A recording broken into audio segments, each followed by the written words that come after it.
The air was thick, a pressurized soup of recycled oxygen, human sweat, and metallic dust. It tasted of rust and old lubricant. Lyris was a component, a single piece of biological machinery slotted into the greater groaning whole of Manufactorum 8 Delta. His entire world was the press. Its rhythm was his rhythm. The colossal oil-blackened piston would rise a moment of shuddering, groaning silence, and then descend with a ka-chunk that vibrated the marrow in his bones and sent tremors through the mesh steel floor. Rise. Hiss. Ka-chunk. This was the pulse of his life measured in 10-hour shifts. He moved with it. His hands, stained with industrial grime and laced with fine white scars, fed the pressed plasteel sheets. Align the guide marks. Brace for the impact. K-chunk. Withdraw the stamped piece. Discard the flashing. Align. Brace. K-chunk. He didn't think. Thinking was a deviation. Thinking led to mistakes, and mistakes led to the lash, or worse, the reclamation yard. The foreman, a portly man named Varus, with a perpetually weeping, leaking optic augmetic, valued consistency over speed. Lyris was consistent. He was a good cog. He kept his head down, collected his meager scrip for nutrient paste, and dreamt of nothing. Nothing was safe. The noise was a blanket, a heavy, smothering, deafening comfort that drowned out all else. The floor plate vibrated beneath his worn, steel-toed boots. The air smelled of hot oil and overworked circuits. This was normal. This was sane. This was all he had ever known. It started not as a sound, but as a taste. It was impossibly sharp, like licking a corroded power cell, a sudden galvanic sting of copper and ozone that flooded his mouth and sinuses. Lyris faltered, his rhythm breaking for a fraction of a second. A plasteel sheet slipped, jamming the feeder. K-chunk. The press completed its cycle unbothered. He shook his head, trying to clear it, blaming the bad air. But the taste grew stronger, a metallic poison flooding his throat. With it came a pressure, a physical weight building from the base of his skull to lodge directly behind his eyes. It was not the dull, familiar ache of fatigue. This was a sharp, piercing spike, as if a white-hot needle were being driven slowly into his skull. The ambient roar of the Manufactorum, his lifelong monotonous lullaby, suddenly warped. The familiar ka-chunk seemed to slow the pitch, dropping into a sickening guttural groan like a dying beast. The overhead lumens, usually a dim, steady, sickly yellow, began to flicker, pulsing in time with the new silent beat in his head. It was a vibration. It was inside him, making his teeth ache and his stomach churn with a profound, unnatural nausea. He could feel the static in the air, a physical prickling on his exposed skin, like an approaching ozone storm. He gripped the guide rail, his knuckles white.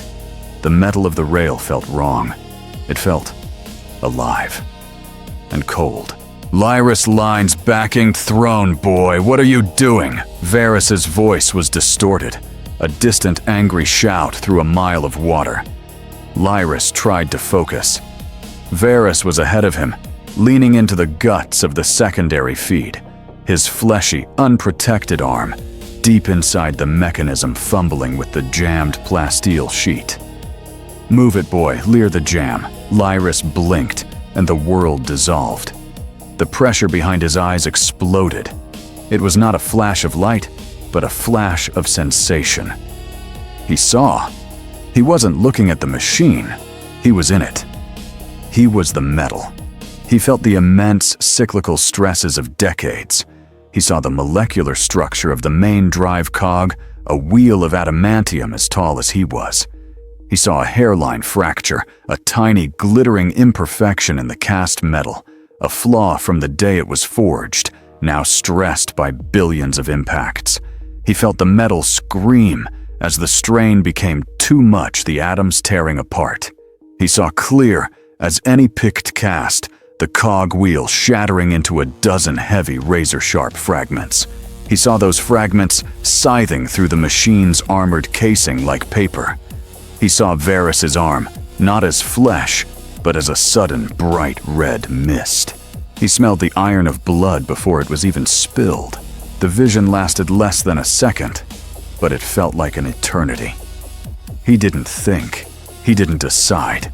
His body acted bypassing his conscious mind, possessed by a desperate alien instinct. He lunged, his muscles screaming from the sudden, unpracticed movement. His fist, grimy and calloused, slammed into the emergency stop rune. The rune was caked in filth, rarely touched. The pneumatic hiss of the press, the sound of its breath, died instantly. It was replaced by the catastrophic, ear-splitting screech of protesting metal. The great piston, the one that gave his life its rhythm, locked half-raised inches from its final crushing descent. It shuddered steam, venting from its joints, and then fell silent. The silence was absolute.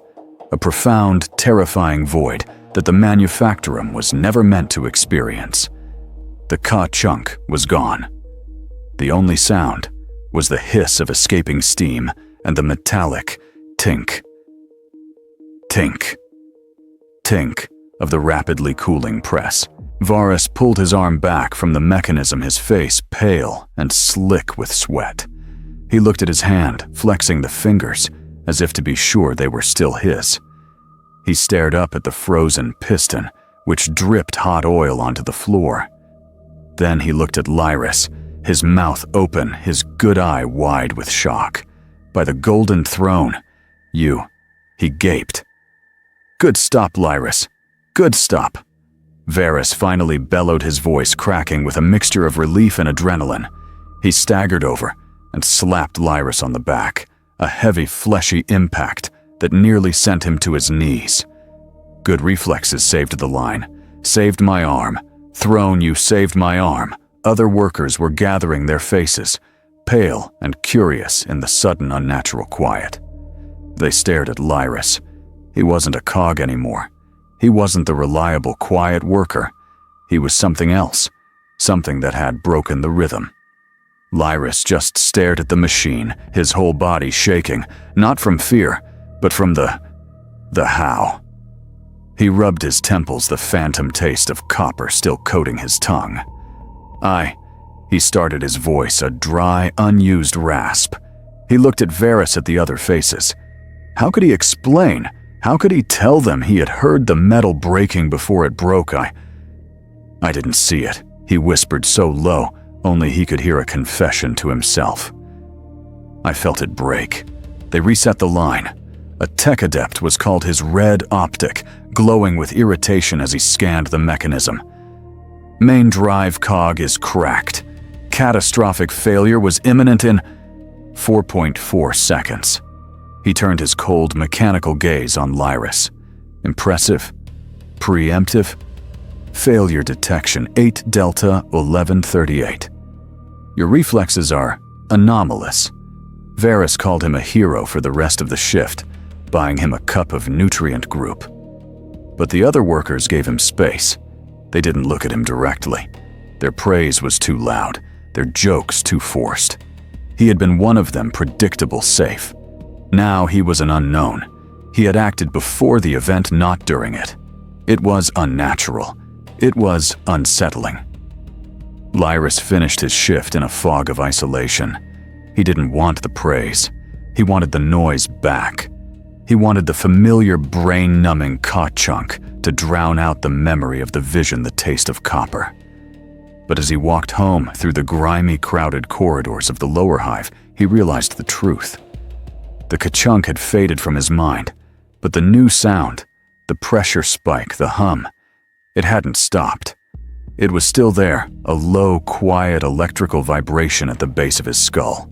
It wasn't just a one-time event. It was a resonance, and as he locked the heavy steel bolt of his tiny hab unit in the supposed quiet of his own small space, Lyris pressed his hands to his ears and realized with a cold, sinking dread that it was getting louder. Weeks passed, or perhaps it was months. Time had lost its rhythm. The ka-chunk of the manufactorum was a distant, almost nostalgic memory, replaced by the constant grinding hum in his skull. Lyris had been moved from the sorting line. His anomalous reflexes had become erratic twitches. He was now a sweeper, a bottom feeder pushing grime and metal shavings in the lower corridors, a job reserved for the dull-witted or the dying. He had chosen isolation, and the hive had granted it. His hab unit was his tomb, a cold metal box where he huddled after his shift, listening to the walls. The hum was no longer a simple pressure, a taste of copper. It had fractured. It had become complex. The single low-frequency thrum had splintered into a million glass-sharp points of sound, a static storm that raged behind his eyes. He sat on his cot, listening to the plink, plink, plink of the failing water filter. It was the only real sound in the room, a desperate, tiny anchor in the howling, silent gale that had become his reality. The whispers began on a night when the hive's main generator sputtered. The oppressive yellow light of the lumens died, plunging the corridor into a thick, primal darkness. The hum in that sudden, absolute silence did not quiet. It opened. It was a pressure valve releasing, and the sound that came out was not a sound at all. It was a thought. So cold. He took the blanket again. He thinks I don't know. I'll show him. A little shiv right in the kidney. Lyris gasped, clapping his hands over his ears, a useless somatic reflex. The voice was not a voice. It was a feeling, a raw, distilled spike of bitter cold resentment. It was coming from next door, from his neighbor, a man he'd only ever seen as a gray, stooped shadow. Lyris pressed his back against the thin metal wall, his heart hammering. He could feel the man's hatred. It was oily and hot. Then, like a cross-transmission, another signal cut through. Just one more shift. Please, Emperor, just let me finish one more shift. The boy needs the medicine. If I don't... It was a woman 4 doors down. Her thought was not a word, but a shape. A frantic, sharp-edged prayer of pure, terrified grief. He could feel her raw, chapped hands. He could feel the ache in her back. He couldn't turn it off. That was the terror. He had no lids for his mind. He was an open wound, and the psychic noise of a billion souls, their petty hatreds, their desperate fears, their dull, agonizing sorrows, was a constant septic flow. He stopped sleeping. To sleep was to surrender, to let the deluge drown him. He would lie on his cot, rigid, his eyes wide open in the dark, trying to build a wall in his head. He tried to remember. A song. A lullaby his mother had hummed, something from before the manufactorum, before his life was measured by pistons. Sky of steel, sun of brass. Sleep, my child, the long night pass. It was a thin, fragile tune, the only thing that was truly his. He tried to hold it to make it his shield, but the whispers were too strong. They were a torrent, and his song was a single flickering candle. The voices would hear it, latch onto it. Thinks he's special, thinks he's better. Stupid song. Mother's gone. She's just lung rot and ash. They took his one private memory and tore at it, smeared it with their own filth. He would cry out a dry, choked sound, his last defense shattered. He began to degrade. The lack of sleep, the constant invasive presence of others, it was scouring him raw. He was a wire humming with a current he could not bear. His work suffered. He would stand for an hour, broom in hand, transfixed by the sheer deafening volume of a passing crowd. He saw the foreman Varys approach him, and he didn't just hear the man's gruff words. He felt the man's disgust, his impatience, the pity warring with the contempt. Lyris flinched before Varys even spoke.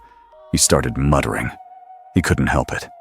The whispers were too loud, and sometimes he had to speak back just to remember the sound of his own voice.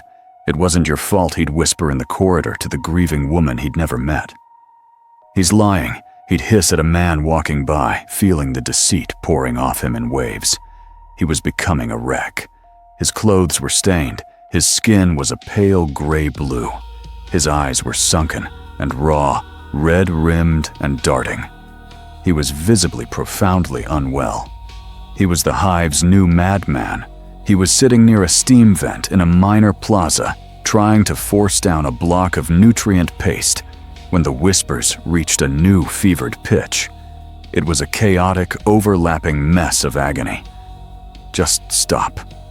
Stop. Stop. He couldn't take it. He dropped the paste and gripped his hair, pulling at the roots. Stop, he whispered, rocking back and forth. Stop thinking. Please just stop. Just stop. He didn't see the man watching him. Priest Albus, a low-level zealot from a local Ministorum shrine, a man who hunted for heresy in the stains on the floor and the muttering of the destitute. He saw Lyris, a man clearly in the grip of some unholy torment. Albus's eyes, cold and certain, narrowed. He saw the rocking. He saw the lips moving, but not in prayer. He heard the words, but they were not words of supplication to the Emperor. Lyris looked up, his senses screaming. He felt the priest's gaze. It was a cold, sharp, singular thought, a feeling of righteous hunter's judgment. Albus made the sign of the Aquila, his hand already reaching for his data slate. He speaks, but not to us. Albus murmured to himself, his suspicion hardening into terrible holy certainty. The witch taint. Lyris saw the thought form in the priest's mind, and a new feeling colder and sharper than any of the whispers flooded him. Panic. He scrambled to his feet and ran. You think the dark is scary. The dark is a relief. The dark is quiet. What's scary is when the dark stops being empty. What's scary is when the dark starts talking back. Lyris sprinted through the corridors back to his hab, the priest's cold judgment chasing him like a shadow. He slammed the door, shot the heavy bolt, and collapsed against it, his breath coming in ragged, terrified sobs. The bolt wouldn't stop the whispers, and he knew, with a sudden, sickening clarity, it wouldn't stop what came next. Miles away, Priest Albus's report, a single flagged message was received by a central processing servitor, a request for sanctioned intervention. The report was read, analyzed, and filed, and a new name was added to a long, long list. Lyris sat in the dark, his mind a symphony of a billion screaming voices, and beneath it all, he heard a new sound, a sound from the real world, faint but unmistakable. The distant, rhythmic, heavy tread of armored boots coming down his corridor. The heavy steel bolt on his hab door was a joke. It held for less than a second. The impact was not a kick, but a localized explosion, a shaped charge that vaporized the lock and sent the entire door screaming off its hinges. It slammed into the far wall, crushing his flimsy table. Lyris was blinded by the flash, his ears ringing from the concussion. Before the smoke had even cleared, before he could even scramble up from the floor, they were on him. They were not the local enforcers. Their armor was black matte and bore no precinct markings. It was the deep, void black carapace of the Adeptus Astra Telepathica's enforcers. They were huge, silent, their faces hidden behind impassive mirrored visors. They didn't speak. They didn't need to.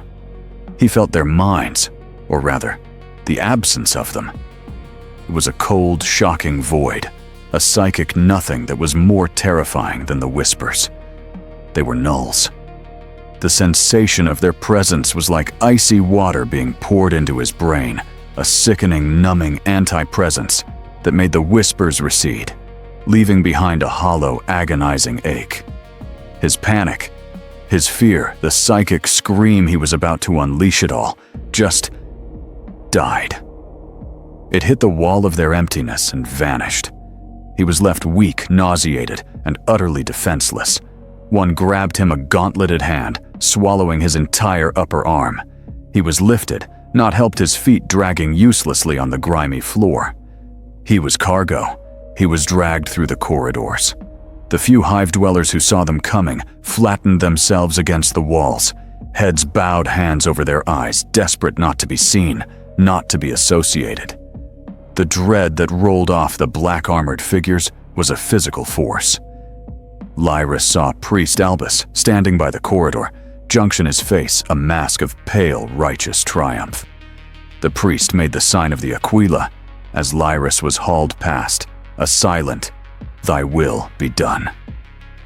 Lyris felt a flicker of the man's thoughts, not malice, but certainty. The cold, hard, unshakable certainty of a man who believes he is saving the world by burning a single tainted soul. The journey ended in a local holding cell, a gray concrete box that stank of urine and terror. He was thrown inside the door, slamming shut with a final booming clang. The null's dampening field vanished. The whispers held back by the dam of their presence returned in a devastating flood. They were worse than before. They were the collected, concentrated terror of everyone who had ever been in this cell. Not me. A mistake. Please, they're coming. Oh, throne, they're coming. He huddled in the corner, his mind a storm, until a new sound cut through the noise. A low, penetrating klaxon, a sound so deep it vibrated his bones. It was the sound of the hive itself, a planetary-wide alert. From a voxcaster high on the wall, a voice amplified and distorted boomed through the holding block. By the authority of the Holy Inquisition and the Adeptus Astra Telepathica, the tithe is declared.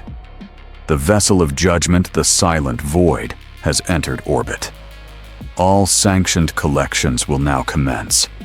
Blessed is the ignorance of the unsanctioned. The cell door opened. This time, it was not the silent nulls, but brutal armored guards in the livery of the local Arbites, their faces set in grim lines. They were taking no chances. Their shock mauls were powered humming with a blue electrical corona. "Move, witch!" one shouted, jabbing the maul toward him. The journey was a blur of steel corridors, marching feet, and the collective rising panic of the hive. He was herded into a vast, cavernous processing bay, a place that usually handled cargo containers. Now it handled human souls. There were thousands of them. A sea of terrified, confused, and broken people, all huddled under the glare of massive industrial floodlights. Some were like him, pale and shaking, muttering to themselves. Others were catatonic, staring into space, their minds already broken. A few were dangerous. He felt them. A man who could make fire bloom on his skin, a woman whose eyes were dark pits of void. They were all subdued by the crushing ambient presence of dozens of gnolls patrolling the perimeter. This was not a rescue, it was a harvest. The processing line was fast, efficient, and brutal. He was forced against a wall, his grime-caked clothes literally sheared from his body by a high-frequency blade, leaving him naked, exposed, and shivering under the cold, unfeeling lights. He was shoved into a delousing chamber, hit with a freezing, chemical-laced spray that burned his skin and made his eyes water. He was forced onto a steel plate, his head locked into a clamp. A whirring, buzzing sound, and his hair, his last piece of identity, was gone, shaved to the scalp by a buzzing, uncaring servitor. And then the brand. He was forced to his knees. A tech priest, his face a mess of weeping augmetics, approached, holding a long steel rod. At its end was the Imperial Aquila, glowing a dull cherry red. Subject 881K. A guard's voice amplified and inhuman boomed from a speaker. Face the wall. Lyris was shaking his teeth, chattering. "My name," he whispered, a last desperate act of defiance. "My name is Lyris." The guard didn't even look at him. He heard the sound of a shock maul powering up a rising, hungry hum. "Your name is 881K. The tech priest stepped forward. Lyris couldn't turn. He just squeezed his eyes shut. The smell of ozone was overpowering. Then the cold, smooth metal of the Aquila's backplate pressed against the bare skin of his neck just below his new hairline. It was cold for only a fraction of a second. Then came the fire. The pain was absolute, a blinding, searing, white-hot agony that eclipsed all thought, all whispers. He screamed. It was a raw animal sound, lost in the screams of thousands. The smell of his own flesh cooking a sharp, coppery, ozone-laced stench filled his nostrils. His new identity was burned into him, a mark of ownership. He was shoved stumbling into a final holding pen. It was a vast, dark, cold space, packed wall to wall with other newly processed subjects. Hundreds of them, all naked, all shorn, all weeping or shivering or muttering. The smell of fear, sweat, and singed flesh was overpowering. He collapsed against a bulkhead, his body a map of pain, the brand on his neck, throbbing with every beat of his heart. He was no longer Lyris, the manufactorum worker. He was subject WH40K. He was a piece of the tithe. He was cargo branded for shipment. He looked at the others, the shivering, terrified mass of humanity around him, and the whispers returned a deafening, terrifying chorus of shared despair. They took his name, his hair, his clothes. They had burned his skin and shattered his past. But they didn't take the whispers. They couldn't. They just locked him in the dark with them. Above them he heard the grinding, world-shaking sound of a transport ramp lowering. The black ship was ready to be loaded. The ramp was a maw. It led into an unlit darkness that felt less like an absence of light and more like a physical heavy substance. They were herded up it, not with mauls, but with the crushing, silent presence of the gnolls who lined the walkway like void black statues. The air grew cold, the manufactured metallic tang of the hive replaced by something older, a sterile, ancient chill that smelled of dust and ozone. Lyris, now WH40K, stumbled his bare feet clumsy on the cold, grooved metal. He was pushed from behind a gauntleted hand, shoving him forward into the dark. The ramp sealed behind them with a pressurized hydraulic hiss that felt terrifyingly final. The hold was vast, a cavern of cold steel, and it was already packed with thousands of others, a sea of naked, shorn, and branded humanity. There were no lights. The only illumination came from a few high-caste prisoners, individuals whose psychic power was so uncontrolled it manifested as a faint, sickly blue-white aura. They were the lighthouses in a sea of misery. Lyris was shoved deep into the mass, forced to find a space on the floor, his body pressed tight against others, knee to back, shoulder to shoulder. The sheer psychic noise was a physical weight, a billion-decibel scream of terror, confusion, and despair. And then the ship moved. It was not a feeling of motion, but a lurch, a sickening, non-physical drop as the silent void disengaged its real space engines and tore a hole into the Imperium. The transition was agonizing. For a single endless moment, the world ceased to exist. Lyris felt his body try to turn inside out. He felt a pressure from outside reality, a great clawed hand pressing against the hull of his very being. Then it stabilized. A new sound began, a deep, low-frequency thrum that vibrated in his bones. It was the only sound in the dark, the constant, reassuring pulse of the Geller field. The ship's engines. This was his new reality. This was his only safe sound. Months passed, or it could have been days, or years. In the absolute unchanging darkness packed with the weeping, muttering, and dying time became a meaningless concept. They were fed. Nondescript, nutrient-rich paste was piped through sluices in the floor, and they lapped at it like animals. Water dripped from overhead nozzles at precise intervals. It was a system designed not for comfort, but for the bare, minimal loss transport of livestock. The psychic noise was a constant roiling ocean. Lyris learned to sink. He couldn't fight it, so he let himself be submerged, holding on to the one tiny thing he had left the memory of his mother's lullaby, the faint, fragile tune. He built a wall in his mind, not of steel, but of song. He hid behind it. It was his last tiny spark of self. In the dark, he found a hand. It was small, trembling. He felt the mind attached to it. A girl, younger than him. Her name was... It didn't matter. Her terror was a high-pitched, cutting scream in the mental choir. He didn't speak. He just held her hand. He began to push his memory the lullaby toward her. A tiny, fragile gift of peace in the howling storm. Sky of steel, sun of brass. Sleep, my child. She squeezed his hand. A shared, terrified human connection in a hold full of cargo. She was Subject 73F. For a short time, they were not alone. They were a we. Then the thrum faltered. The constant low-frequency pulse of the Geller field, the one safe sound in his universe, hitched. It stuttered like a heart skipping a beat. And for 1, 2, 3 seconds, it stopped. The silence was not silence. It was a void, a sickening, terrifying vacuum. The psychic noise of the prisoners, the whispers, the fear, it was all sucked away, replaced by something else. The whispers were gone. The screams began. Lyris felt it. The hull of the ship, the Geller field, was the only thing separating them from the true enemy. And the enemy was pressing against the glass. The whispers from the hive were human. These were not. He felt them. Things of teeth and claws and impossible geometries.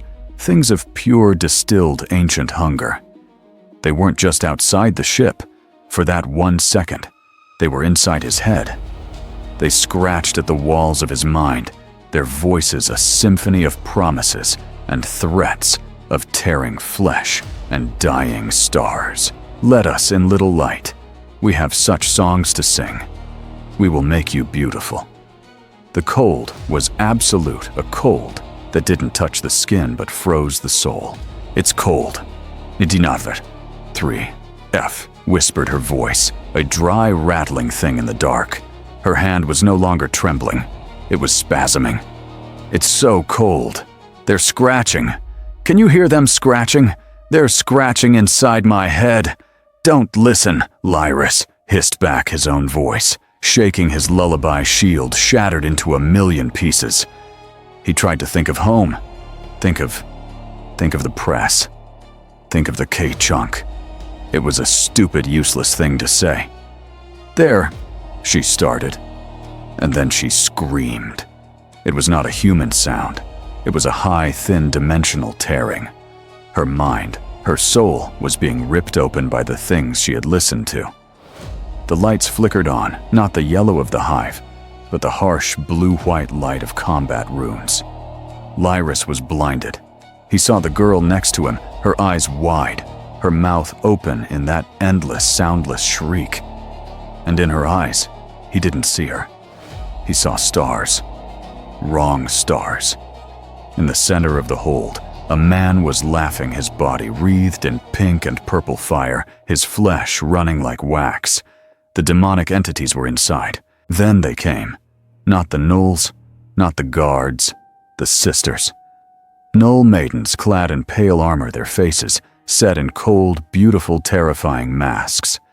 They moved with an impossible silent grace. One of them, her hair, a long white silver braid, stepped up to the burning man, a great sword in her hands. He laughed and threw a bolt of warp fire at her. It dissolved a foot from her skin, vanishing into the cold void of her non-soul. Her sword came down. The man stopped. The fire vanished. The Gnoll Maiden's gaze then fell on 773F, who was still spasming her mind, a gateway for the horrors outside.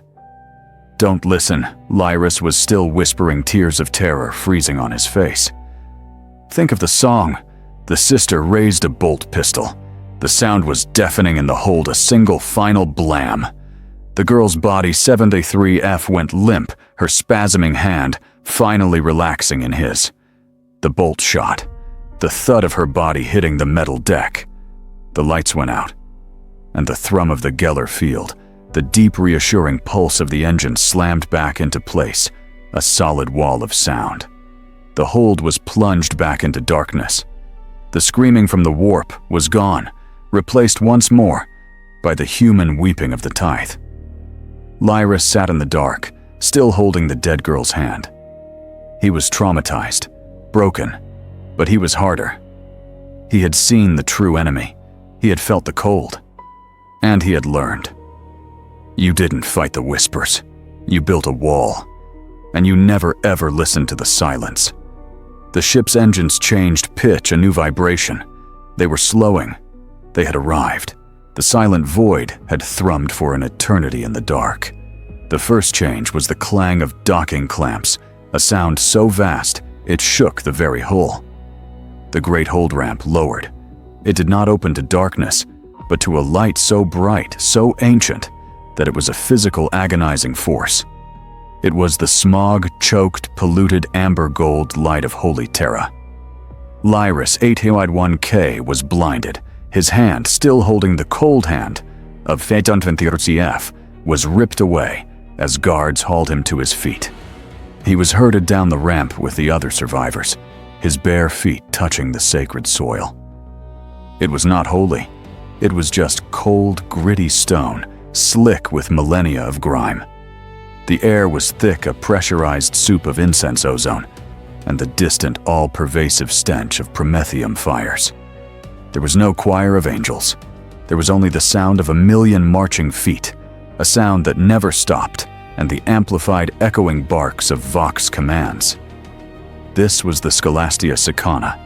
It was not a school. It was a fortress, a mountain of black iron and gray stone that rose so high into the polluted sky that its peaks were lost in the dense yellow clouds. The scale of it was a weapon designed to crush the spirit, to instill a sense of absolute, crawling insignificance. He was a single shorn, branded microbe at the foot of a god's tomb. The awe he felt was immediate, but it was not wonder. It was a cold, numbing, bottomless dread. They were not led. They were processed. The survivors of the tithe, the ones who hadn't died of fright, been executed by the sisters, or succumbed to their own power, were split and segregated by some unseen, unknowable criteria.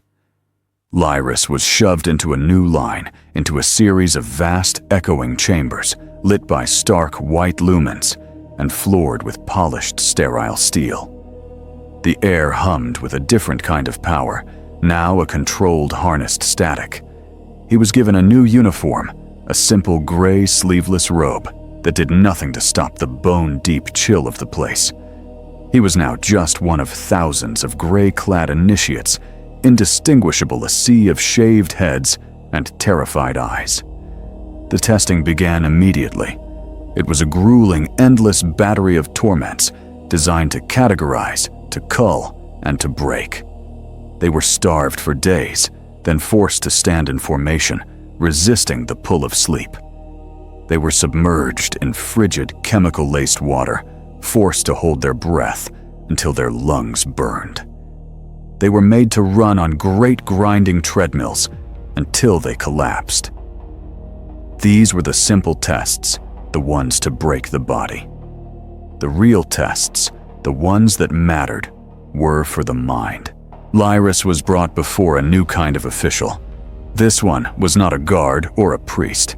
He was an interrogator, a pale, thin man whose lower jaw had been replaced by a complex, whirring Vox grill. He sat behind a high steel desk, his eyes hidden by dark, mirrored lenses. The ache behind Lyris's eyes, a constant companion since the hum began, was now a permanent, sharp, drilling pain. The interrogator's mind was locked. It was not empty like the nulls. That was a passive cold. This was an active, aggressive defense. It was a fortress of ironclad discipline. Subject 881K, The Vox grill crackled the voice artificial and devoid of all emotion. The interrogator held up a blank black picked slate. "I am thinking of an image. Read the picked card in my mind." Lyris closed his eyes, his blind sense, his new sense reaching out. He pushed against the iron wall of the man's discipline. It was like pushing against a mountain. It was exhausting. But he found a crack, a sliver of the image the interrogator was projecting. "It's..." Lyris rasped his throat dry, his skull throbbing. "It's a skull. A skull with a rose. The rose is growing from the left eye socket." There was a long, ringing silence, filled only by the click-click-click of some distant testing machine. "Acceptable," the Vox grill stated. "Next." "Resist." Lyris didn't have time to prepare to find his mental shield to hum his lullaby. A sound began, a high-pitched, piercing whine that seemed to come from inside his own head, as if a needle were being drilled into his brain. It was a psychic probe, a mental scalpel designed to cut him open and spill his secrets. The pain was absolute, a white-hot supernova that eclipsed the branding, eclipsed the cold of the void. It was a direct, targeted assault on his self. He felt it lancing, searching for his memories, his fears for the song. He fought back. He threw up the crude, desperate walls he'd built in the hive, the walls of song he'd used on the ship. The probe hammered them. They cracked. He screamed, a thin, choked sound falling to his knees. He could feel the interrogator's cold, detached curiosity, like a scientist dissecting an insect, feeling no empathy for its pain. Lyris pushed back. He had nothing left. No walls. So he used the pain itself. He focused on the agony, embraced it, made it his new shield. He became the pain. The whine stopped, cutting off so abruptly that his mind reeled in the sudden echoing silence. He was on the floor, panting, cold sweat pouring down his body. Alpha-level resistance, the Vox grill noted with the same cold, flat tone. Barely. Next, he saw what failure meant. They were not subtle.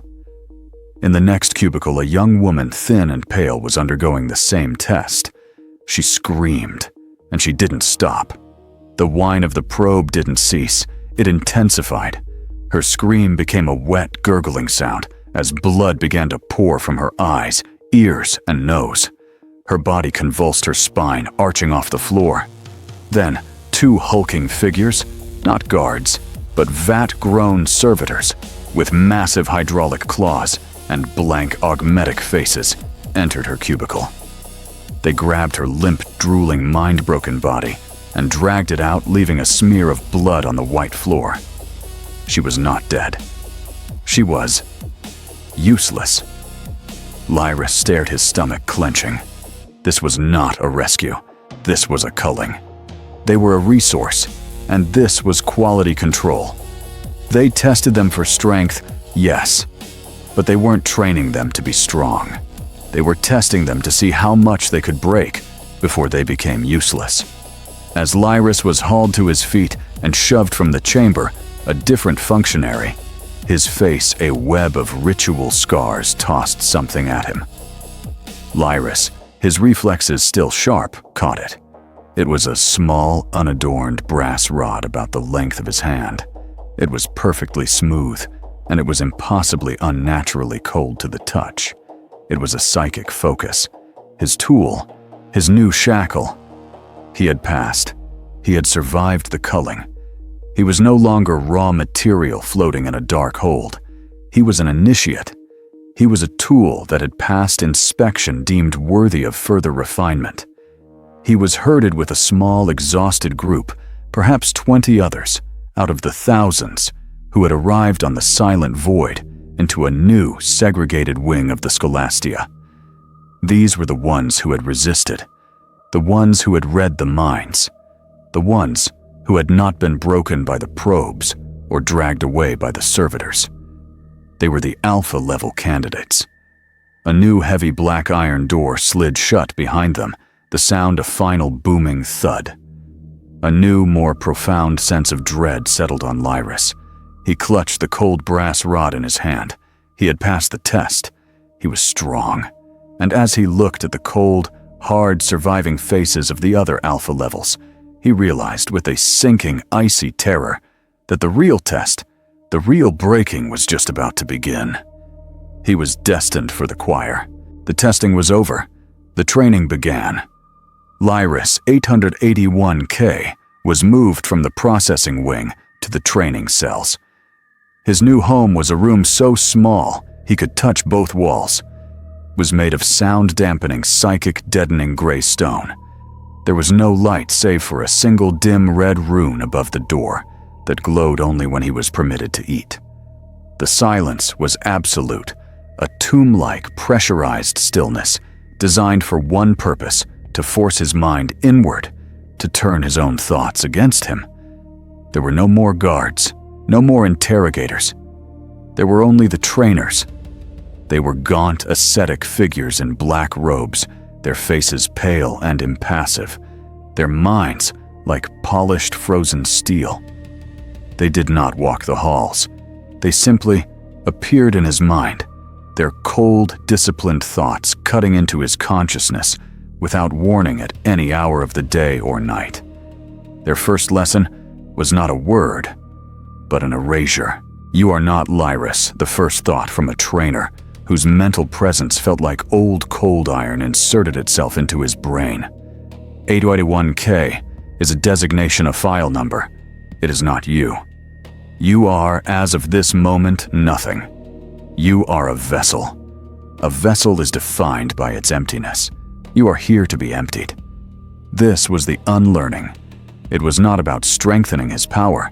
It was about destroying his self. His training was meditation. He was forced to sit unmoving in the center of his dark, silent cell for days on end. He was not meditating for peace. He was meditating for erasure. He was given the litany of the void, a simple, repetitive, droning mantra. It was not words to be spoken, but a state to be achieved, a mental frequency designed to overwrite all other thought. I am the void. The void is I. I feel nothing. I know nothing. I am the conduit for the Emperor's will. His will is my emptiness. His light is my purpose. I am the void. He had to hold this state for hours, then for days. Sleep was a luxury permitted only when his body began to fail. The moment his mind, exhausted, drifted from the litany, the moment a memory of the manufactorum, the kachunk, the smell of rust, the taste of copper bubbled to the surface, the punishment was immediate. There was no shout, no physical blow. It was a snap, a high-frequency psychic shock that felt like a whip cracking against the softest part of his brain. It tasted of ozone and burning hair, and it sent him reeling, gasping back to the cold, safe, empty drone of the litany. He fought at first. His mind, so long a victim of the whispers, was now a battlefield where he was the only enemy. He clung to his memories. He clung to his name. And most of all, he clung to the lullaby. Sky of steel, sun of brass. The trainer's presence slammed into him. A song. Useless sentimental data. You are a wire. Wires do not sing. The psychic shock was so intense, it threw him from his seated position, his body slamming against the cold stone, his nose breaking. The pain was a new anchor, a different kind of static. They moved to transmission, the test of the wire. He was placed mentally in a chain with 20 other initiates. He could feel their cold, frightened, hollowed-out minds on either side of him. A simple instruction from the trainer. Receive the message from 881J. Pass it to 881L. Don't read it. Don't interpret it. Don't feel it. Carry it. The message came. It was not a word. It was a single, pure psychic concept, a set of navigational coordinates. He received it. 881J's mind felt like brittle ice. Lyris took the data, but his empathy, his curse, the flaw they were trying to burn out of him was too deep. He didn't just get the coordinates, he got an echo. A psychic residue left over from the original sender, a desperate frontline astropath somewhere in the void. He felt a sudden flash-frozen image of a man's face, his eyes bleeding, his uniform on fire. He felt the man's last dying thought of failure as he sent the coordinates of his doomed ship. Lyris flinched. The coordinates were burning. He passed the message to 1L, but it was tainted. He passed the coordinates and the agony. 1L screamed a thin mental shriek, and the chain was broken. The trainer was on him. Not a simple shock. This was a lash. The world dissolved into pure white-hot conceptual pain. It was an agony that had no location, no body. It was the simple, unadulterated fact of his failure turned into a weapon. You felt it. The thought was not shouted. It was inscribed, carved, branded onto his very soul, a mirror of the physical brand on his neck. He was on the floor, his body convulsing blood from his broken nose, staining the gray stone. You are a wire 8081K, the trainer's mental voice projected to the whole group, making an example of him. A wire does not care if the message is, all is lost, or victory is ours. A wire does not feel the fire. A wire does not hope. You are a wire. You do not feel the message. You carry the message. Feel and you burn. Feel and you die. The pain was a crucible designed to turn his empathy to ash. He lay in the dark, his mind, a smoking, ruined thing, and he finally understood. He couldn't win by resisting. He could only win by hiding. The unlearning was not about being broken. It was about faking it. It was about survival. In the weeks that followed, he became the perfect initiate. He was a rock. He was the void. He sat unmoving in his cell. He let the litany drone his mind a smooth, cold, empty expanse. He passed messages of simulated planetary destruction, of gene plagues, of orc invasions, and he let them slide through him, cold numerical data. He was a perfect, hollow, unfeeling wire. The trainers probed him, their psychic scalpels, searching for any flicker of Lyris. They found nothing. They found only 881K, the vessel.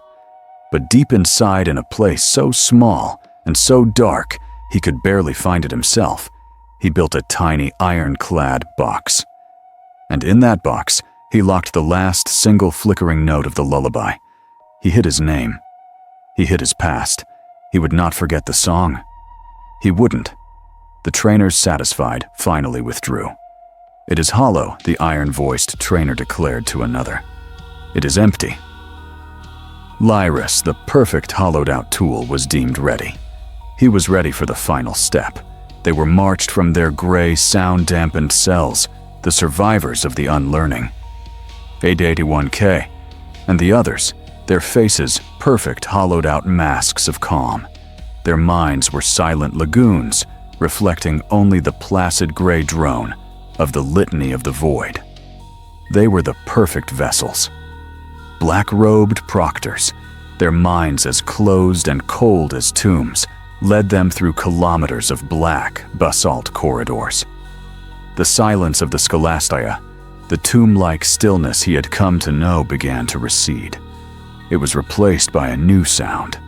It was not a whisper. It was not a shout. It was a thrum. It was a vibration so vast, so low, it was not heard with the ears, but felt in the marrow, in the teeth, in the fillings of his molars. It was the sound of a star held captive, roaring in the heart of a mountain. The air, once sterile and cold, grew warm. It thickened with a new, sharp, almost painful scent ozone. It was the pure, weaponized smell of 1,000,000 lightning bolts striking a single metal point. The proctors led them not into a room, but onto a vast, suspended gantry that overlooked a void, a chasm so deep that no light returned from its depths. On the far side of this man-made canyon, suspended in a web of adamantium cables and golden cathedral-sized machinery, was the Golden Throne. He could not truly see it. It was too vast, too complex, a mountain of divine, agonized, impossible engineering. But he could feel it. They were positioned along the gentry's edge, forced to their knees.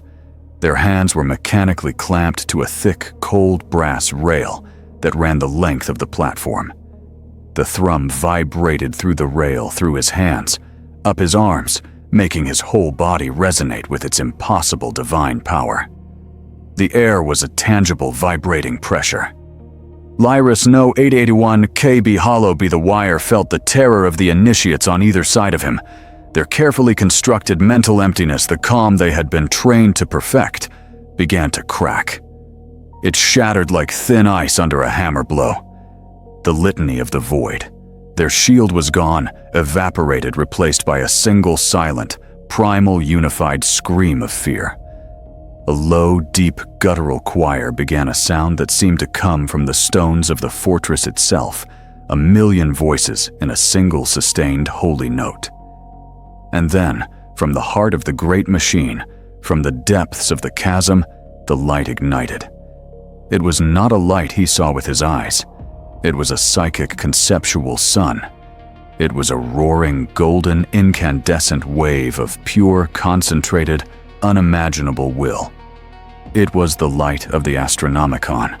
It was the Emperor's soul, a beacon of sanity and rage, a star of pure psychic fire, and it was pointed, focused, and aimed directly at them. The terror was gone. There was no room for it.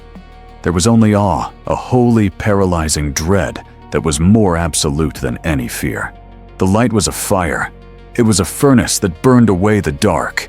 It was a physical, tangible, searing impact. It hit his mind, his soul, his very essence. I screamed. We all screamed. The sound was ripped from our lungs, a single unified animal shriek of agony that echoed in the vast chamber, though it was utterly drowned by the roar of the light. The light didn't just touch me, it invaded. It poured into the emptiness the trainers had so carefully carved, filling the void with its own divine, agonizing substance. And it burned. It was a fire that sought out the one thing they couldn't: unlearn the stain of the warp, the psychic potential itself. It was a holy, agonizing, scouring flame. The whispers, the ghosts of the hive, the memory of the demons on the black ship. They were all incinerated, turned to ash in a nanosecond. But the fire didn't stop. It burned away the me. I felt it searing my optic nerves, a flash of white-hot physical pain at the back of my eyes, a final blinding flare, and then nothing. My vision was gone, burned away like a photograph held to a flame. The smell of ozone was overpowering, but underneath it, a new sickening smell, the sharp, coppery stench of my own flesh, scorching of overheating synapses of cooked meat. The agony lasted for an eternity, or perhaps a second. Then it changed. The fire did not extinguish. It settled. It fused with what was left of my soul. It became a part of me. The screaming, burning, scouring pain receded, leaving behind a strange, terrifying, profound calm. The soul binding. I was sanctioned. I was sealed. The light was now inside me, a new permanent internal furnace. The whispers were gone. The terror of the void, the scratching of the demons, the fear of the dark. It was all gone, not because it wasn't there, but because I was now protected.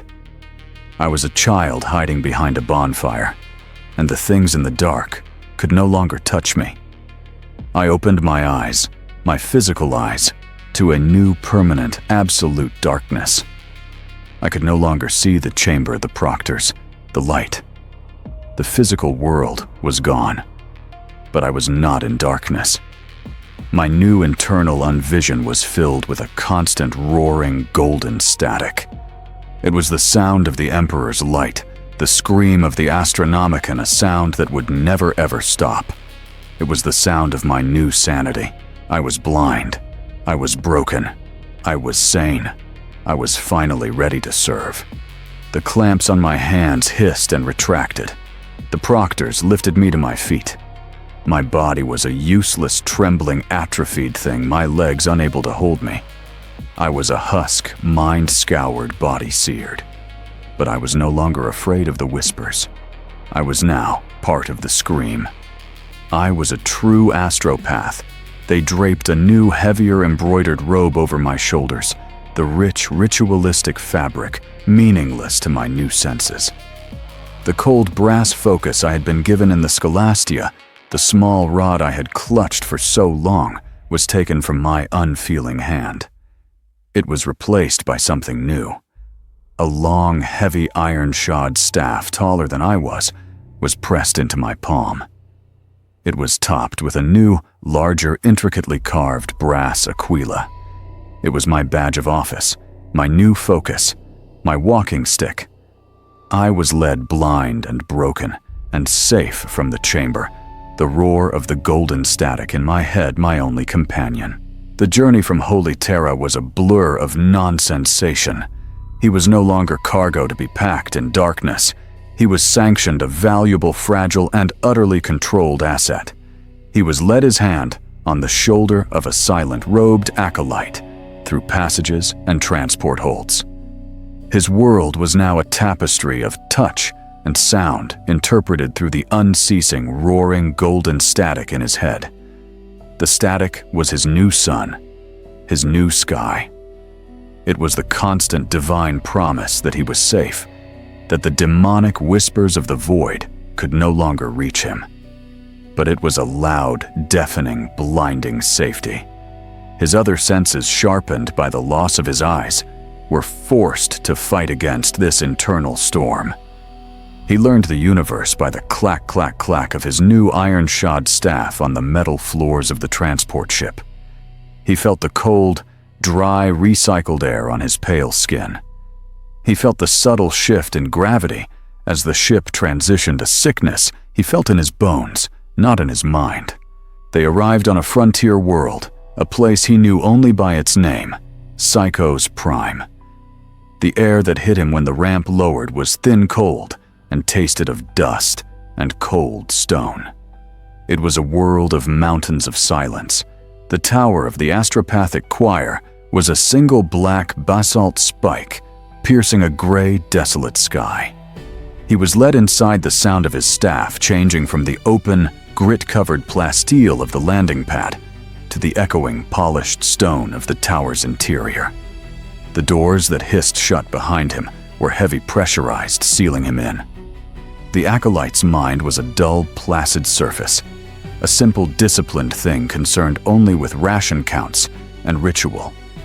He was to Lyris almost as silent as the stone. They walked for what felt like hours, descending, spiraling down into the mountain's root. The air grew colder, the pressure rising, and a new sensation began to bleed through the golden static. The static was the Emperor's will, a constant universal roar. This new thing was different. It was smaller, closer. It was a multi-layered, complex hum. It wasn't the chaotic, agonizing whispers of the hive. It was not the screams of the black ship. It was organized. It was the sound of 24 minds, all humming the same cold, disciplined mental tune. It was the choir. He was approaching them. It felt like walking into a crowded room, but the sound was not sound. It was presence. The acolyte stopped. A final heavy lead-lined door grated open. The mental hum became a force, a palpable physical weight of combined consciousness. He was led into the chamber. It was circular. He felt the shape of it, the psychic resonance of the curved walls. He felt the other minds in the room, arranged in a perfect circle just as he had been told. They were cold, hollow, empty vessels just like him, all filled with the same golden static, all humming their part of the litany. He was led to his station. It was a throne-like chair, cold, carved from the same basalt as the tower, and etched with circuits that felt like cold, dead veins under his fingers. He was guided to sit. The acolyte took his staff. For a single terrifying second, his only connection to the physical world was gone, and he was adrift in a sea of static and shared thought. He felt a moment of panic, a flicker of Lyris rising a gasp for air. Then he heard a click. The acolyte had slotted the staff into a brass fitting on the arm of the throne, locking the Aquila-topped focus into the tower's central array. The moment the brass connected, his mind exploded. Not with pain, with connection. The golden static was still there, the roaring sun, but now the hum of the choir was inside him. He was in the choir. He was part of the we. He could feel them all. For 1G, a mind like cold, smooth glass. 909T, a mind that was a dull, throbbing ache of pure, pained compliance. 104B, a mind that was almost curious before it was shunted back into place. They were not people. They were components. And in the center of the mental construct holding them all together was a mind so ancient, so powerful, so tired, it felt like a cold, dying star, its gravity still immense. The choir master, a voice, not a voice. A thought touched his own, not with the violence of a probe, but with the cold, precise certainty of a master. "We welcome you, 881K. The voice was in his head, ancient, dry as dust, and yet impossibly strong. It was a we, not an I. It was the collective mind of the master who had subsumed his own identity decades or centuries ago. You are a new voice in the song. Do not sing solo. Sing with us." The old buried instinct, the tiny hidden box of Lyris recoiled. He whispered in the deepest, most secret part of his new hollow mind, a last pathetic act of defiance. I'm Lyris. The choir master's mind pressed against his. Not with anger, not with punishment. It was a pressure of immense, cold, absolute certainty. The certainty of the machine of the system. It was the pressure of a mountain, reminding a single stone of its place. You are us. Now, prepare to receive. The choir master's presence withdrew from his personal mind, not leaving, but just merging back into the collective. Lyris 881K sat in the dark. He was blind. He was shackled to a machine, his staff, his new wire. His mind was no longer his own. He was a wire, but now he was plugged in. I had spent my life terrified of the whispers in my head. Now I missed the silence, even the silence of my cell. But there was no silence. There was only the roaring golden static of the Emperor, and now the cold, collective, overlapping hum of the choir. He weighted a component in the dark and felt them weight with him. Then a new sensation, a pressure from the outside, a message, a tiny, screaming comet of thought hurled across the galaxy targeted at them. The choir master's voice returned, speaking to all of them to the we. Incoming. From the segmentum obscurus. Attend. The choir braced. The first message was routed to their tower. The message arrived. It was not a word. It was not an image. It was a wound. It was a raw, compressed, data-dense spike of information hurled across the immeasurable gulf of the warp by another astropath, another choir, thousands of light years away. It tore through the fabric of real space and slammed into the psychic defenses of Psychos Prime. But it didn't just hit the tower, it hit them. Lyris 881K felt it as a physical impact. It bypassed the tower's shielding and was channeled, focused by the central array, and fed directly, painfully into the collective mind of the choir. The golden static of the Emperor, his shield, his constant roaring companion, flared in response, a psychic autoimmune reaction that tried to incinerate the foreign data. But the choir master's mind, the cold, ancient gravity, held the message, forcing it down, preventing the static from destroying it. It was like trying to catch a burning coal in your bare hands. Receive, hold, decipher. The choir master's will commanded his own ancient mind, taking the brunt of the impact. The choir groaned as one a silent mental strain. The message was cold. It was not a human plea. It was a tactical report, stripped of all emotion. But its content was agony. It was numbers. 74% losses. Regiment 8 Delta. Overrun. Request.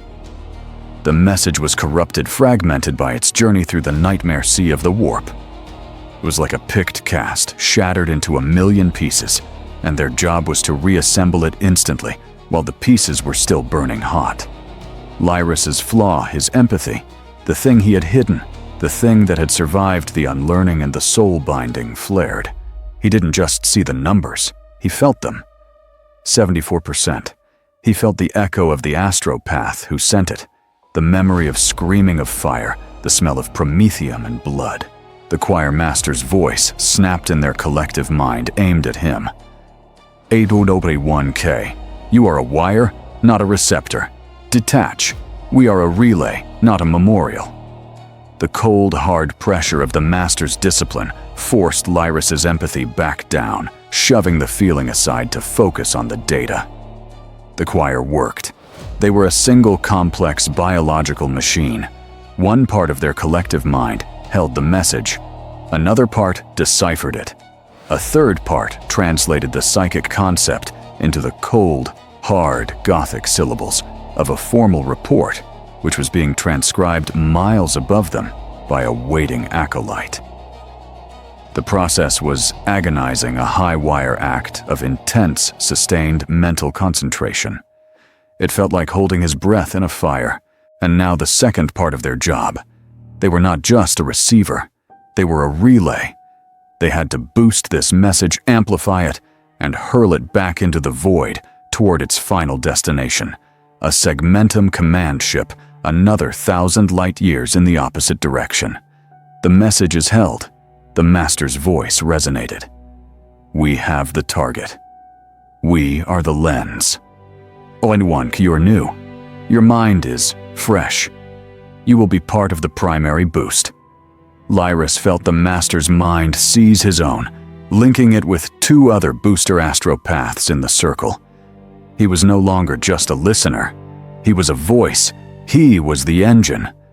Prepare to push, the master commanded. All voices as one. Focus the intent.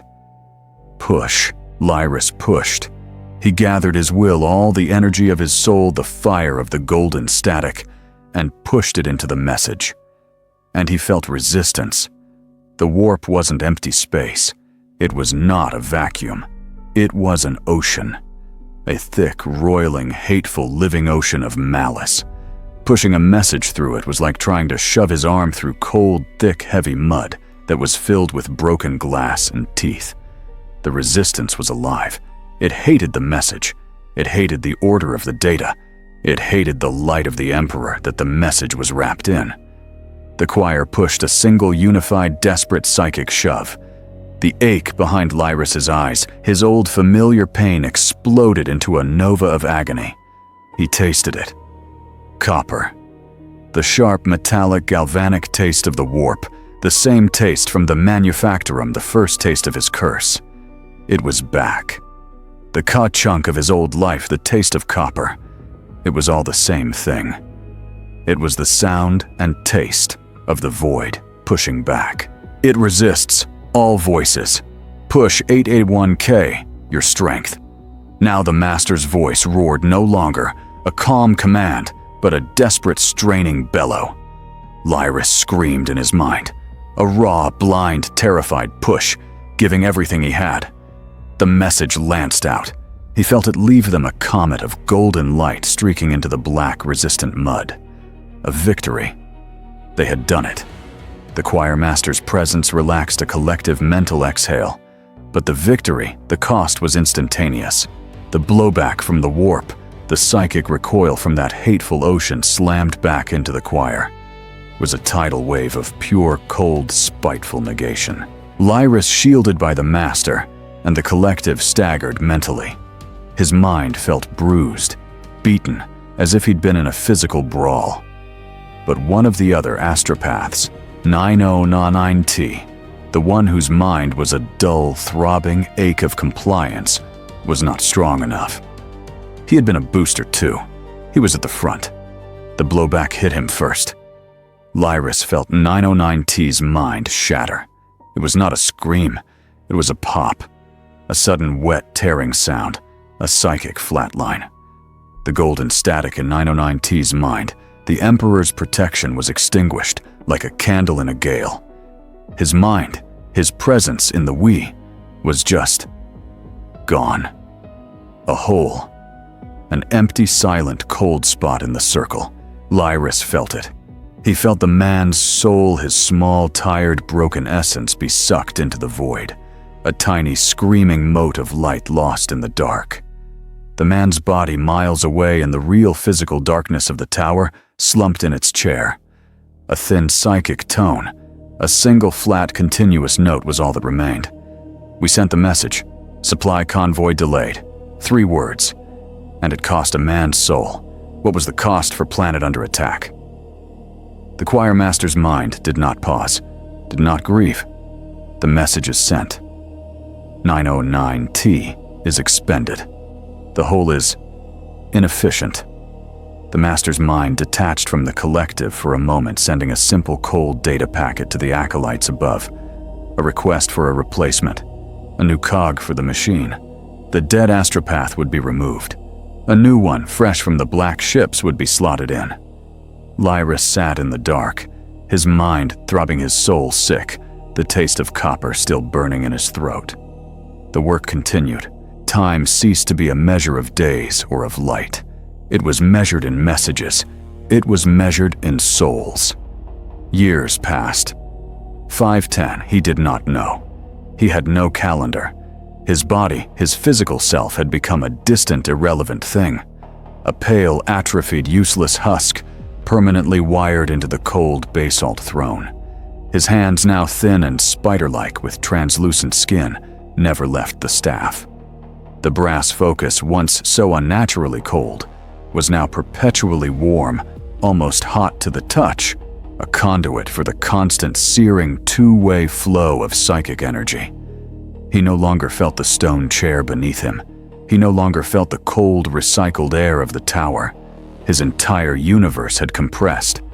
His only reality was the roaring, golden static in his head, a sun that never ever set, and the collective, disciplined mental hum of the we.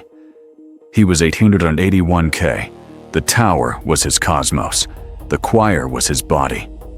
His name was a forgotten, rusted fragment, a piece of shrapnel from a life that belonged to a different, long-dead person. The daily offensive, as the choir master's collective mind called it. The work, the grind. It was an endless, cyclical psychic assault. A message would slam into them, a burning, data-dense spear hurled from the void.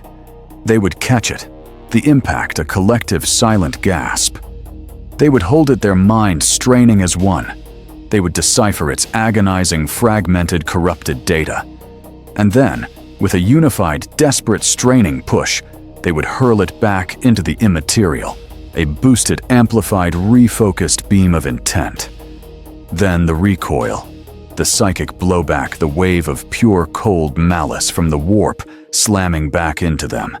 The taste of copper, a constant, dull, metallic tang in his throat.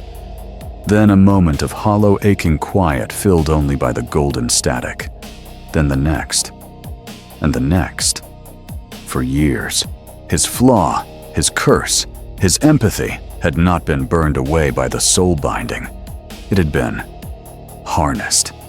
He was a wire, yes, but he was a wire that felt the current. And the master used him for it. He became the choir's best receptor. He learned the texture of human misery, the flavor of galactic data. A message from the administratum was dry, cold, numerical static. A 1,000,000-item list of grain tithes or plasteel armor shipments that itched his mind with its sheer, soul-crushing, bureaucratic pointlessness. A report from an Astartes chapter was a shard of ice. It was not emotional. It was cold, a perfect, disciplined, righteous cutting intent that felt as sharp and as deadly as a perfectly forged blade. But the guardsmen, the messages from the Astra Militarum were the worst. They were not data. They were fire. They were raw, undiluted, screaming, infectious panic.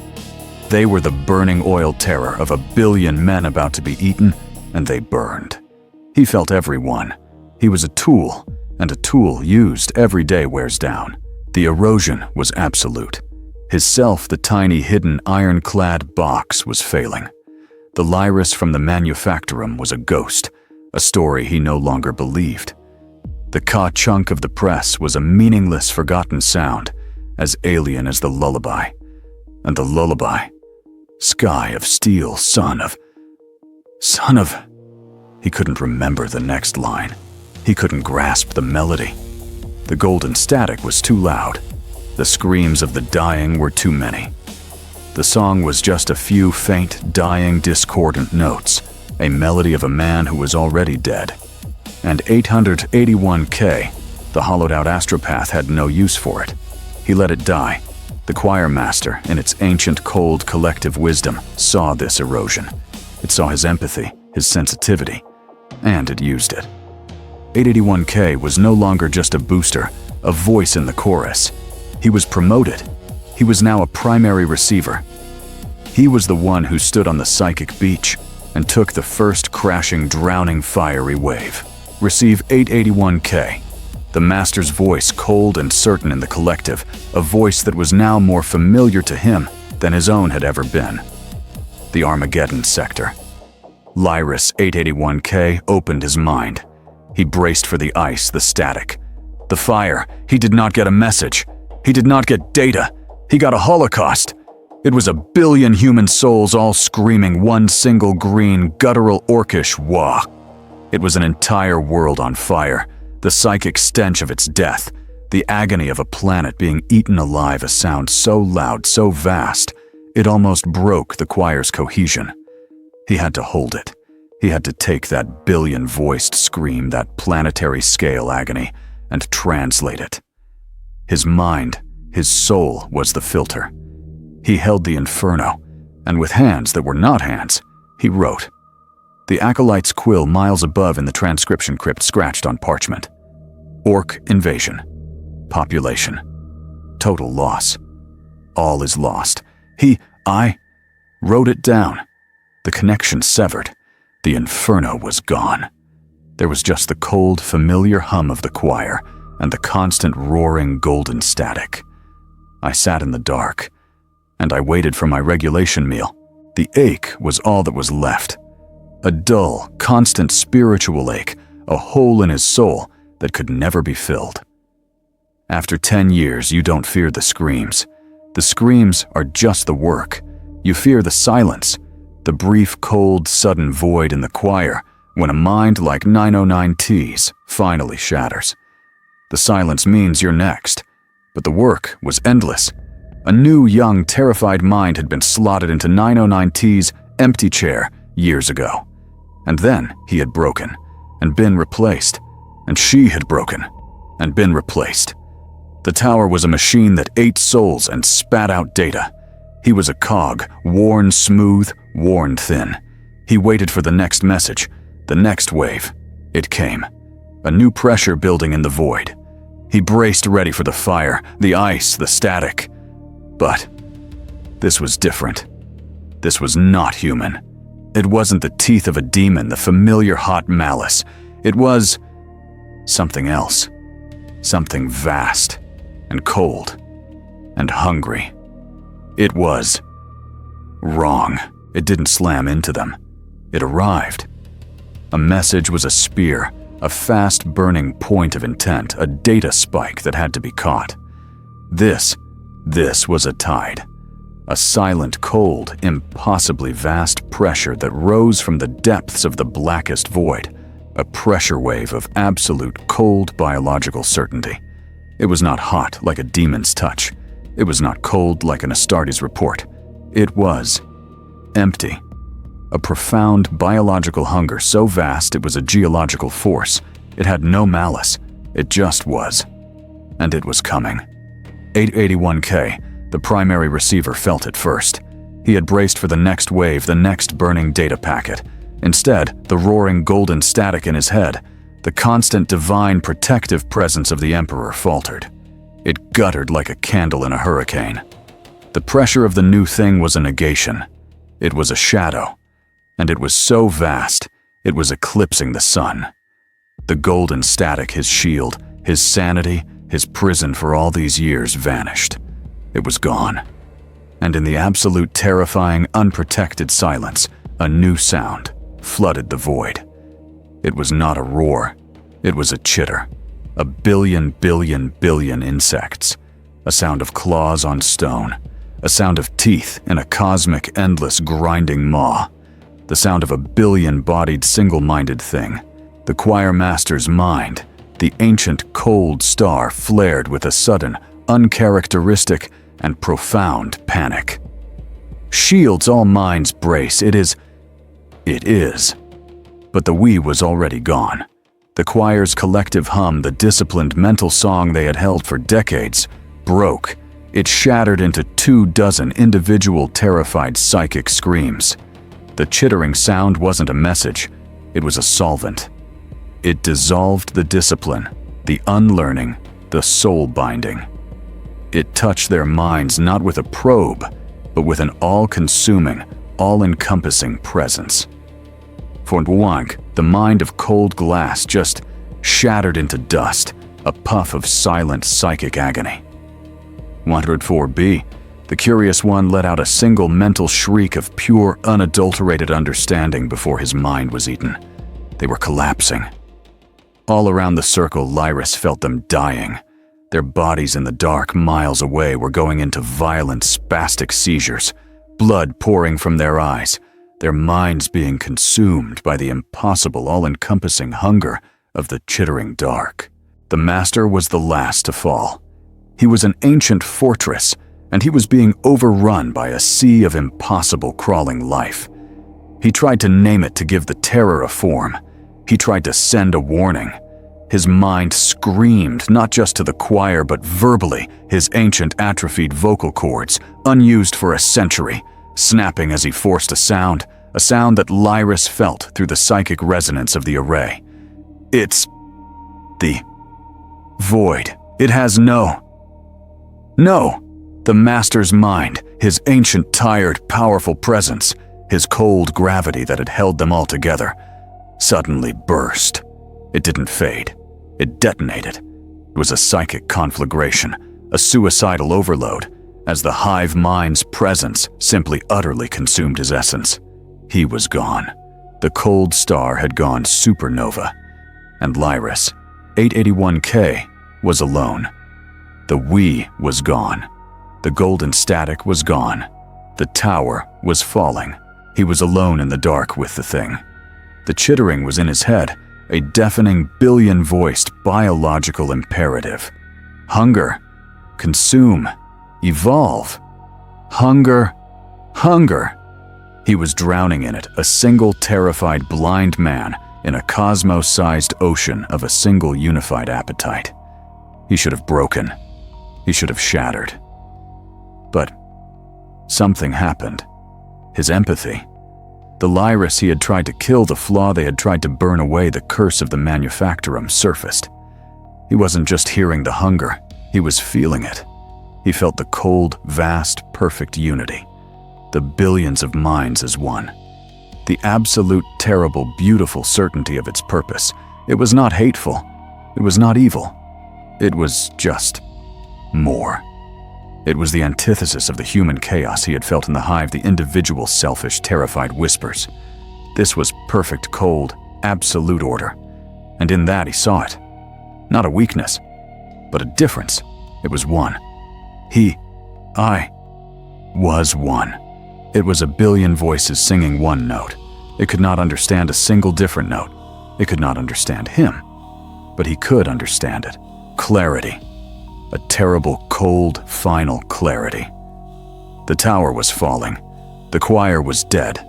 Their minds were just cooling silent embers, their bodies slumping in their thrones. But the array was still active. The psychic energy, the charge from the Master's detonation, the death throes of 24 soul-bound astropaths, was still crackling in the air, a storm of uncontrolled raw psychic power. He was still a wire, and the wire was still plugged in.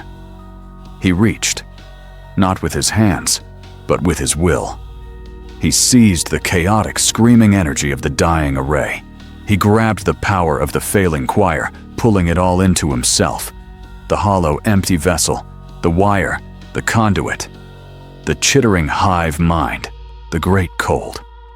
Vast Thing paused, feeling this new, single, sudden, bright light flare up in the darkness of the ruined tower.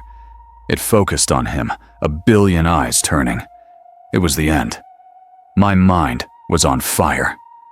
I had one message left to send, not to the Imperium. They were too late. But to them, I was the tower. I was the array. I was the conduit for the dying screams of 24 souls, and I held the chittering cosmos-sized thing at bay with the sheer impossible audacity of my light. The hive mind's attention was a physical, crushing weight, a million billion minds looking at me, a single insignificant burning mote. They were curious. They were hungry. They were analyzing me, trying to understand this sudden, singular, defiant spark. They saw me as a threat, an anomaly, a new flavor of energy to be consumed. They were wrong. I was not a threat. I was not a warrior. I was not a weapon. I was a wire. And I was about to deliver my last message. I had no data. I had no coordinates. I had no tactical reports. No lists of the dead. No pleas for reinforcements. All I had left, the one thing I had hidden, the last tiny ironclad box that had survived the unlearning, the soul-binding, and the grind. I opened it. I didn't push an attack. I gave a gift. A terrible, human, poisonous gift. I took the raw, uncontrolled psychic power of the dying choir, a storm of pure, agonizing energy, and I used it to sing. I sang the one single note that the hive mind, in its perfect, cold, unified, billion-bodied logic, could never ever understand. I sang the lullaby. Sky of steel, sun of brass, sleep, my child. The long night pass. It wasn't a song. It was grief. It was loss. It was the feeling of a single individual mother, long dead, her lungs turned to ash, singing to a single individual child in a cold, uncaring world. It was the concept of one soul mourning the loss of another. It was the idea of yesterday, of a past that could be missed. It was the memory of a warm hand. It was loneliness. It was every moment of individual terror from the hive, every spike of shared fear from the black ship, every hollow ache from the tower, every single fractured, broken, useless piece of human feeling I had ever experienced. I condensed it. I focused it. I took a decade of misery, a lifetime of being a cog, and I turned it into a message. I was a wire, and this was my transmission. I hurled this concept, this Lyris, with the full, dying, explosive power of the entire array, directly into the cold, chittering, logical heart of the hive mind. I screamed humanity at it, and the hive mind flinched. It was not a physical recoil. It was a psychic one.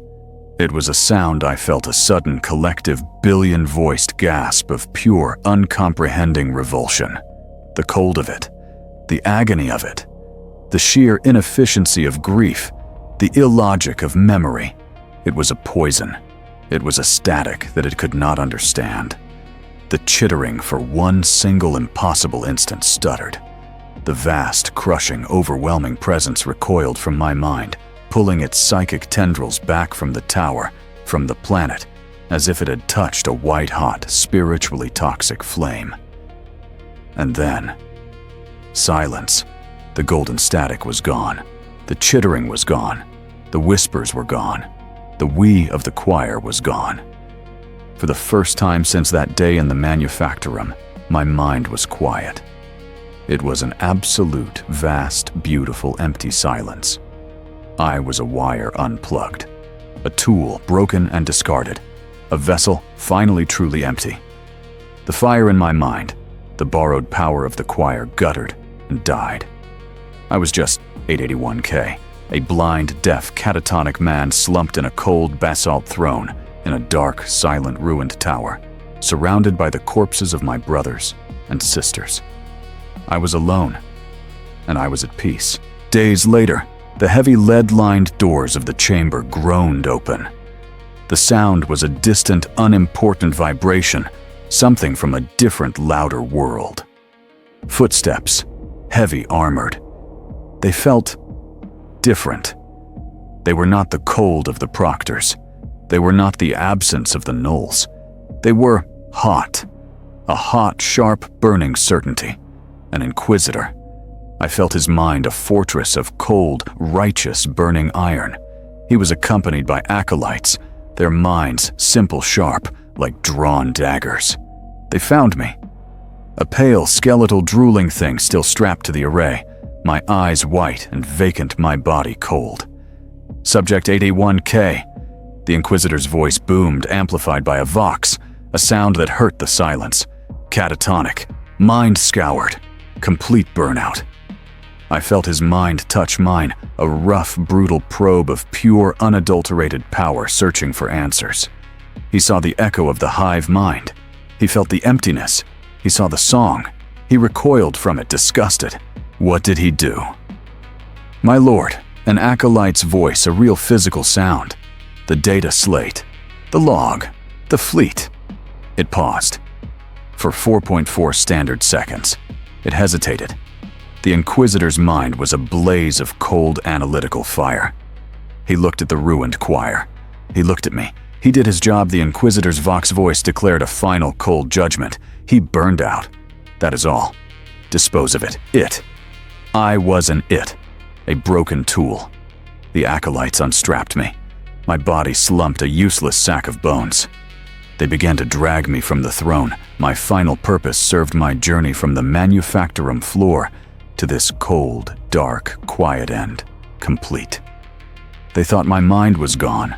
They thought I was an empty, scoured husk. They were wrong.